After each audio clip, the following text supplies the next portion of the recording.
Hey everybody.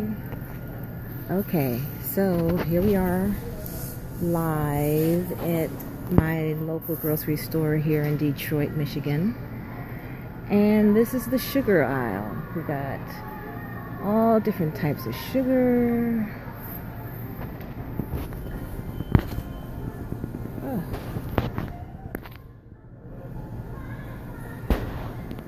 All different types of sugars here. We have our turbinado sugar, natural cane sugar. We have honey crystals, natural pure Florida cane sugar. They even have different names of sugar: demerara sugar, natural sugar, cane sugar, sugar in the raw, coconut sugar, coconut palm sugar, turbinado sugar, brown sugar, dark brown sugar. So sugar everywhere, even agave. All right, so let's talk about sugar for a moment. Sugar, as we know it, is a 50-50 split of sucrose. Actually, it's called sucrose. That's the technical name of it. And it's a 50-50 split of fructose and glucose. Now, the glucose, our body knows how to process it. We have a mechanism for it, and it's stored in, it's an energy source, can be an energy source for our cells. And so when we ingest glucose, it signals the pancreas to pump out insulin, and then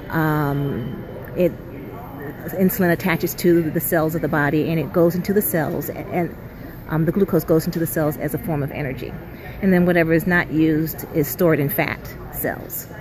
The fructose part of table sugar, the other 50%, we don't really have a mechanism for in our bodies for processing. We weren't really meant to have that much of it.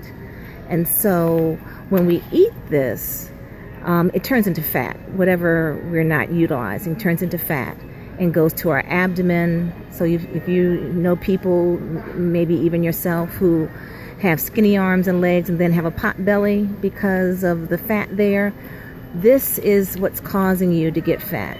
Hey, how you doing, Devram3436? So it causes you to get fat in your belly, and it's hard for you to lose it if you keep on eating things that have a lot of glucose, like refined foods, pastas, bread, white flour products, or sugar. So you say, all right, I'm going to cut back on my sugar, and I'm going to use some of these alternatives. I'm going to use coconut sugar instead, or coconut palm sugar instead. That has to be right. I'm doing great. And your name is Devram3436? Okay. Hey, Baron. Hi. Great. Thank you for joining us.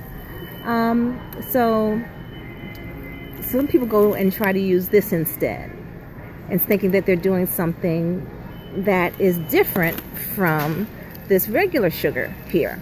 But I'm afraid to tell you that it's the same thing.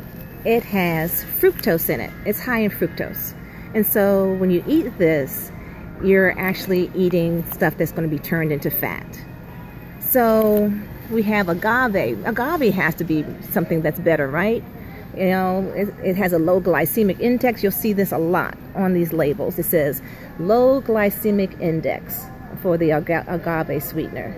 Well, I'm afraid to say that even though it has a low glycemic index, it's still high in fructose. The low glycemic index means that it's not floating around in your blood. It goes straight to your liver and turns into fat right there.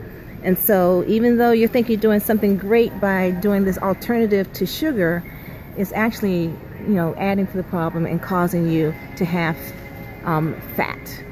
Molasses, again, is a sugar product. Same thing, high in fructose. So you have all these different kinds of molasses. And corn syrup, we all know about that, high fructose corn syrup, and how bad that is for us. Same reason, high in fructose.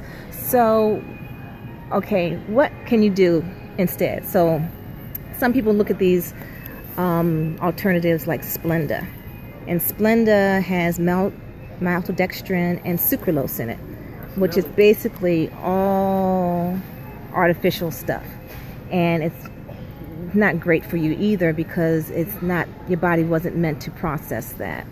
Some of these things have a neurotoxin, like aspartame, so neurotoxin properties to it, so meaning that it actually turns into wood alcohol and formaldehyde, and that's what aspartame turns into when you are when you eat that. The other day I had somebody come up to me and say, okay, well, I use Truvia, and she says, isn't that great for me because it's stevia and that's supposed to be good for you, right? Well, if you want to use something that's good for you, and if you, the intent is to use stevia, then you would want to use stevia with no additives to it.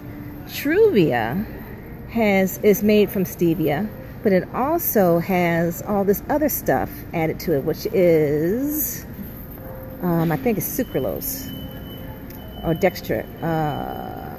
What do they have in here? Oh, it's erythritol, some kind of alcohol thing in here that's added to it that makes it sweet. So it's cooked up in a lab, so it's not really that great for you. So if you want to use something that is a natural sweetener, you can use stevia in a powder or leaf form. Those are my recommendations as far as sugar is concerned. I mean, it can be really confusing. The marketing in here, it makes it so that, you know, you can have Truvia that has a brown sugar blend. So you have brown sugar, molasses, and then the stevia. Really confusing for people, and that's the whole idea, to make it confusing so that they can sell their product. And I think it's really important that you really understand that anything that comes from a fruit base is going to have fructose in it, cane sugar, beet sugar, all of those things. So let me know where you're coming from. If you can give me some hearts or type in where you're coming from, that'll be great, so I can acknowledge you. And if you can make sure you share this broadcast with your friends, that'll be great too. So again, when you're going down the sugar aisle, if you do go down the sugar aisle, stevia is what you want to focus on as your sweetener, as opposed to all these things here, because it's not really good for you. My name is Dr. Jewa Lea. I'm a chiropractor that does best technique, bioenergetic synchronization technique, and I'm trying to get this focused on here so that you can actually see what it says here. So if you want to contact me, why won't this focus? Huh, that's interesting. Turn it this way. My email address is AskDrLea at yahoo.com. That's AskDrLea at yahoo.com. If you're looking for some advice or coaching on losing weight or how to live a healthier life, I'd be happy to help you. And I look forward to speaking with you next time. Have a great day, guys.